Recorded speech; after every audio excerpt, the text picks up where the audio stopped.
Toujours dans votre acte du jour de ce 24 avril 2025 sur VIP People TV suñ fa jógee dañuy dem seeti maître Aïssata Tall Sall ancien ministre de la justice garde des Sceaux nekk présidente groupe parlementaire Takku Wallu ginnaaw nag bi nga xamante ni ñi ngi woon ca plénière pour daal di bëgg a voter li nga xamante daal mooy interprétation loi d'amnistie bi kaddu yu mu yëkkati woon démb nañ ko déglu ji dellu soir. Il a dit, Monsieur le Président, parlons de la loi. Parlons de la loi et parlons des deux lois. De la loi du 13 mars 2024. Celle-là que nous avons voulu porter au nom du peuple ici, par des députés comme vous, qui l'ont voté pour ramener le calme et la cohésion nationale ici au Sénégal. Parlons de cette loi du 13 mars 2024 qui a dit si nous sommes des Sénégalais et si nous sommes des humains, comme Nelson Mandela avait dit alors à ces geôliers de l'Afrique du Sud, à ceux-là qui avaient prôné l'apartheid, pardonnons parce que nous voulons retrouver l'humanité en nous. Et parlons de cette fameuse loi, parlons de cette fameuse proposition de loi, cette loi qui fissure la société sénégalaise, cette loi de règlement de compte. Alors, Monsieur le Président, je dis une chose, mes honorables collègues, à ceux qui veulent voter la loi, votez-la. Mais je rappelle que ceux-là qui voulaient l'abroger étaient là, à ce pupitre. Et ils avaient promis l'abrogation aux Sénégalais. Et je leur ai répondu, abrogez-la. Et à ce moment-là, faites face aux conséquences. Ils ignoraient les conséquences, c'est leur problème. Nous, on savait et on connaissait les conséquences. Alors, interprétation qui n'en est pas une. Interprétation qui est une modification. D'accord. Mais nous continuerons ce combat. Il ne s'arrêtera pas ici. Et quand vous parlerez, vous, à vos militants, nous, on parlera aux Sénégalais et à l'ensemble des Sénégalais. Quand vous parlerez de votre parti PASTEF, on parlera du pays. Quand vous parlerez de vindicte, quand vous parlerez de vengeance, quand vous parlerez de rancune, on parlera de droit, on parlera de justice, on parlera de loi, parce que c'est ça, un état de droit. Et pour cet état de droit, il faut le savoir, vous n'êtes pas plus courageux que nous, vous n'êtes pas plus patriote que nous, vous n'aimez pas le Sénégal mieux que nous. On est prêts, nous aussi, à mourir. Je ne parle pas de la prison. Mais qui a peur de la prison? La prison, il y a 3 personnes qui n'iront jamais en prison. C'est le chien, excusez-moi du terme, à qui on préfère jeter la pierre quand il vous mord. C'est le lâche qui a fui avant la prison.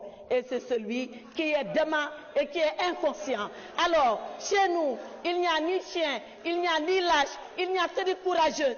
Et quand il s'agira de mourir pour le Sénégal, on est prêt à mourir pour le Sénégal. On est prêt à aller pour le Sénégal. Alors vos leçons de courage, gardez-les pour vous. On n'en a pas besoin. Vos leçons de patriotisme, gardez-les pour vous. On n'en a pas besoin. Vos leçons que nous aimons plus le Sénégal.